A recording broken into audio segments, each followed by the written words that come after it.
Le président de la Guinée-Bissau, par ailleurs président en exercice de la Communauté économique des États de l'Afrique de l'Ouest, CEDEAO, Umaru Sissoko Embalo, a déclaré mercredi à la presse qu'il n'y aura pas de sanctions de la Communauté économique des États de l'Afrique de l'Ouest, CEDEAO, contre le Mali dans l'immédiat malgré l'ultimatum fixé à Bamako pour la libération de 46 soldats ivoiriens. Nous avons accordé un temps pour permettre à la médiation togolaise de faire son travail, afin de résoudre le problème, a-t-il ajouté affirmant que ce délai supplémentaire n'est qu'une question de bon sens. Cette déclaration est intervenue au moment où le président du Togo, Faure Gnassingbé, médiateur dans l'affaire des 49 militaires ivoiriens effectuait mercredi à Bamako une visite de travail et d'amitié durant laquelle il a rencontré son homologue malien, le colonel Assimi Goïta. Les deux chefs d'État ont évoqué, au cours d'un tête-à-tête au palais de Koulouba, la coopération entre le Togo et le Mali, ainsi que des sujets régionaux d'intérêt commun. Faure Gnassingbé et son hôte du jour ont également évoqué la paix, la sécurité et l'intégration régionale. Rien de précis n'a filtré sur les échanges entre les deux personnalités.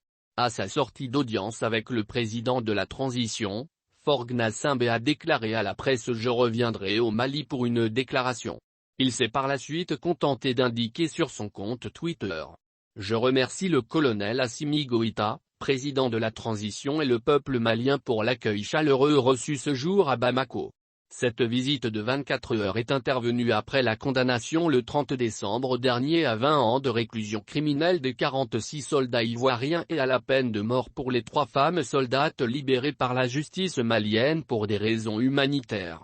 La cour d'appel de Bamako a retenu contre les 49 militaires ivoiriens de très graves chefs d'inculpation, à savoir, association de malfaiteurs, attentat et complot contre le gouvernement, atteinte à la sûreté extérieure de l'État, détention, port et transport d'armes et de munitions de guerre ou de défense intentionnellement en relation avec une entreprise individuelle et collective ayant pour but de troubler gravement l'ordre public par l'intimidation ou la terreur et de complicité.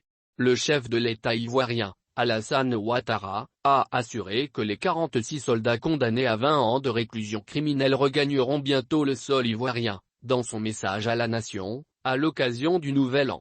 Mes pensées vont particulièrement à l'endroit de nos soldats détenus au Mali depuis le 10 juillet 2022.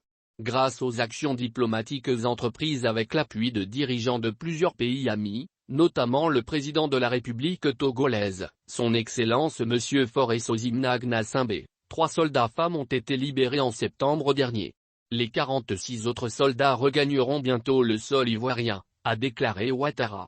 Pour rappel, les autorités maliennes avaient arrêté le 10 juillet dernier 49 soldats à l'aéroport de Bamako les qualifiant de mercenaires, faute de papiers en règle justifiant leur présence sur le sol malien.